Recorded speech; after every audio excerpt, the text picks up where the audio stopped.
Hey, so let me tell you about one of the biggest signs that I was falling into a depression from an abusive relationship. I stopped brushing my hair, which I know sounds like, so whatever. But my mom is a hairdresser, so taking care of my hair has just been always a big deal. Growing up, it was just something you do. In the middle of, we were moving and it was a lot of abuse happening and I was very isolated. We were partially living in a hotel until it was time to move into our next place and waiting on our household goods. Like, I didn't have a cell phone because we lived overseas.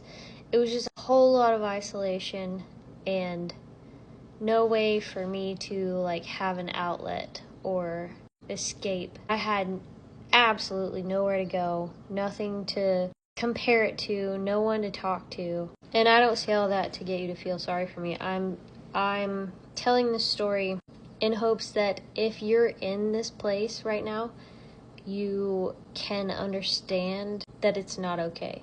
When I stopped brushing my hair because I just didn't give a shit about anything, and it wasn't even lazy.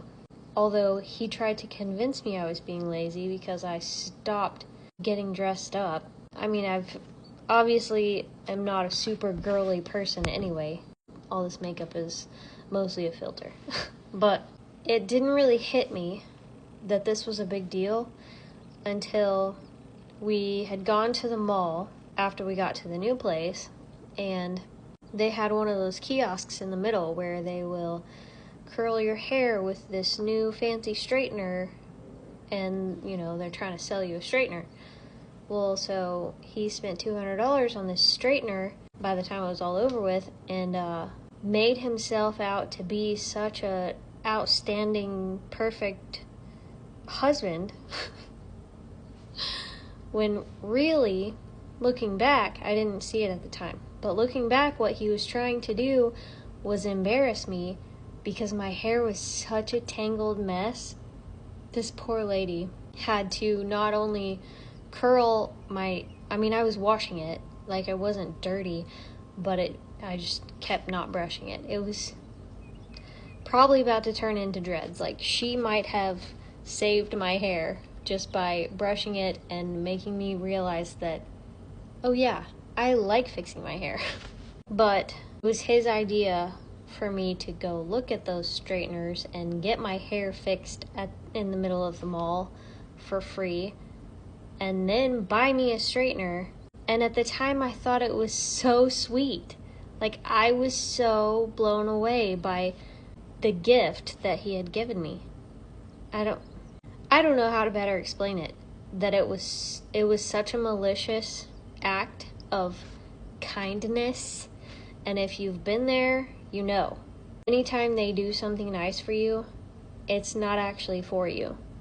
And you may not even realize it then, but I still didn't realize it for a long time. In fact, thinking about it now, I only just now realized how malicious it actually was. I don't think that there's anything I could have done to snap myself out of that, because I was so drained. So, I can't tell you a word that is harsh enough to explain the state of mind I was in to be not brushing my hair.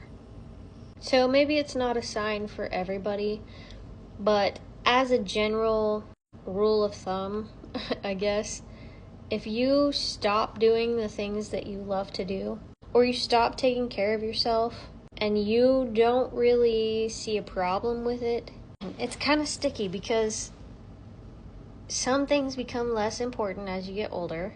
Like, I'm not saying if you stop wearing makeup every day, you're in a state of depression and you're being abused. I'm not saying that. But if wearing makeup is something that's really important to you and you enjoy it and you stop, if you're in that state of mind, just know that other people have been there and it's okay to dig deeper and try to understand why you're there. Because even if it's not an abusive relationship, something is obviously wrong that needs to be fixed. If you stop doing the things you love, something is blocking that happiness from you. And it's your job to figure out what it is. And I'm not victim blaming. I know it's hard to see. And I didn't see it until years after that incident happened. But digging deeper and like really paying attention to your surroundings, it's just something you have to do to protect yourself, no matter who you're with or where you are.